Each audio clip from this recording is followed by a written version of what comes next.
C'est une réalité, la forte dépendance des systèmes de production à l'évolution des caractéristiques de la saison des pluies n'est plus à démontrer sur la côte ouest africaine.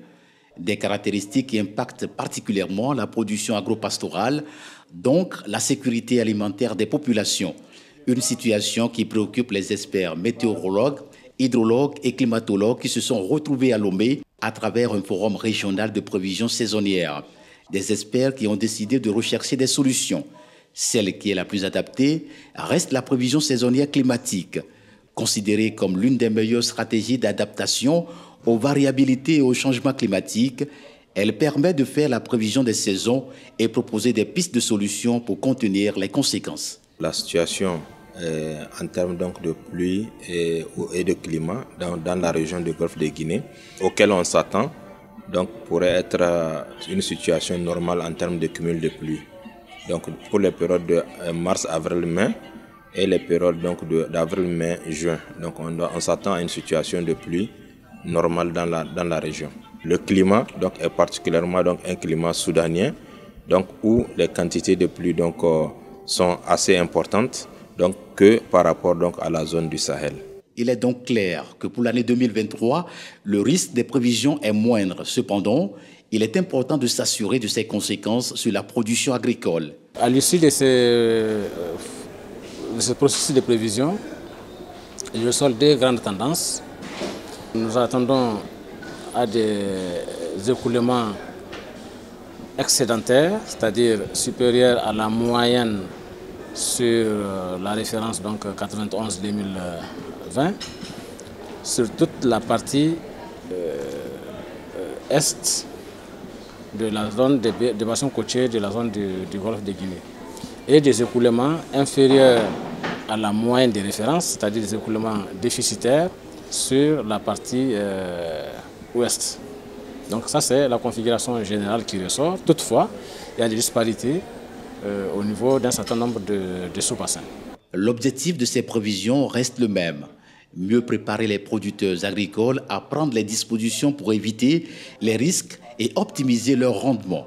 C'est pourquoi il est important d'insister sur la mise à jour mensuelle des prévisions pour une meilleure communication. Ces prévisions seront mises à jour régulièrement, chaque fin de mois, et donc c'est recommandé à tous les utilisateurs de pouvoir suivre ces mises à jour parce que les indicateurs peuvent changer. Les phénomènes météorologiques, ils ne sont pas stables. Même le vent, lorsqu'il souffle, il peut aller dans ce sens, il peut aller dans l'autre sens. Voilà, donc les mises à jour permettent maintenant de recadrer chaque fois et de pouvoir informer les utilisateurs par rapport à un changement éventuel s'il y en a eu. Si la tendance reste la même, et en ce moment, les paysans restent toujours dans la trajectoire et qui est telle que ça a été donné. Ces informations favorisent la promotion des activités génératrices de revenus, privilégient les espèces et variétés résistantes au déficit hydrique et contribuent à l'utilisation juste des engrais après l'installation des cultures. Toutes ces informations-là vont aider dans la planification. Et le fait que nous coordonnions cet événement à l'échelle de la région nous permet de faire interagir les différents acteurs. Parce que non seulement nous avons les services météo, nous avons les services hydro, mais également nous avons les organismes de bassin. Et nous avons aussi les partenaires techniques et financiers qui contribuent au processus. Parce que à travers leur appui financier, à travers leur appui technique, ça permet de maintenir le processus, ça permet de faire en sorte que le processus soit viable et durable dans la région. Pendant 4 jours, les experts se sont réunis donc à Lomé pour scruter l'horizon des températures dans les océans et de faire ressortir des tendances majeures qui vont prévaloir dans les pays du Golfe de Guinée. Ils font ainsi des recommandations qui tiennent lieu d'information.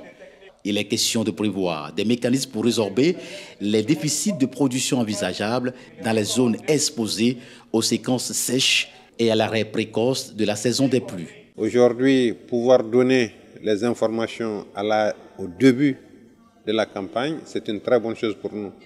Parce que nous prenons ces informations au même titre que les autres intrants agricoles. Je pense que c'est comme ça qu'il faudrait en fait prendre les informations climatiques. C'est véritablement des intrants agricoles. Parce que lorsqu'on a de très bonnes informations climatiques, ça permet d'anticiper, ça permet de prévenir, mais ça permet également de choisir de choisir sur les variétés et sur les techniques culturelles que nous allons utiliser tout au long de l'année pour réussir une bonne campagne agricole. C'est en cela qu'ils sont importants, ces évaluations que nous faisons. Et c'est des éléments qui sont attendus à la fois par les paysans, ils sont attendus par les décideurs. Et il faut dire qu'en fait, même d'autres structures qu'on ne soupçonne même pas ont besoin de ces informations climatiques, notamment les banques, les assurances et autres là, travaillent avec ces informations que nous donnons. L'utilité de ces prévisions, c'est surtout lorsque ces prévisions sont utilisées. Donc il faut qu'au niveau des États, au niveau des services techniques des États, des projets, des ONG et de tous les acteurs, qu'ils procèdent à la communication de ces prévisions jusqu'au niveau des producteurs.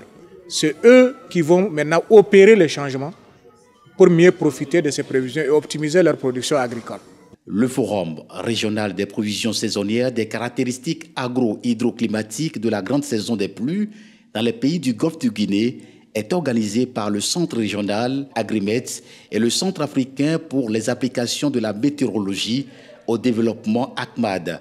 Il a pour objectif principal le partage des résultats des prévisions élaborées avec les décideurs et autres acteurs de développement pour la bande côtière ouest-africaine des pays ayant en partage le Golfe de Guinée, une zone très vulnérable aux phénomènes météorologiques extrêmes tels que la sécheresse, les inondations, les vents forts et les vagues de chaleur.